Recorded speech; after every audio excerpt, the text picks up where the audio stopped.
இந்த திருமணம் நடத்த போறேன்னு சொல்லி துண்ட விரிக்கிற கேவலமானதை தடுக்கிறீங்கன்னு அர்த்தம். அல்ஹம்துலில்லாஹ். பள்ளியாசல்ல சும்மா முடிச்சுட்டு அத்தா எனக்கு 5 பொம்பளை பிள்ளைத்தா. எப்படி அது? ஒருத்தன் பொம்பளை பிள்ளைய பெற்று மனப்பூர்வமா நினைச்சு பாருங்க ஒரு சம்பவத்தை. அல்லாஹ் கொடுக்கறான், ஆண் பிள்ளைகளை பெண் பிள்ளைகளை மாறி மாறி கொடுக்கறான். ஒரு பொண்ணை பெற்றுதேன்னு சொல்லி அந்த பள்ளியாசலுடைய வெளியில நின்று துண்ட விரிச்சு ஒருத்தன் எனக்காக என் பிள்ளைக்காக நீங்க காசு போடுங்கன்ற மாதிரி ஒரு அமல நிலை ஏதாவது இருக்கா? அப்படி ஆக்கிருக்கோம் நம்ம 2 பேரும் சேர்ந்து.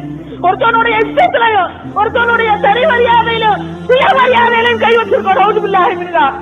நீங்கள் ஆணும் சேர்ந்து, நீங்களும் நானும் சேர்ந்து, இந்த ஊர்ல இருக்கக்கூடிய பெண்களும் சேர்ந்து முதல்ல பேராக்கப்படுறதை நிறுத்தணும்.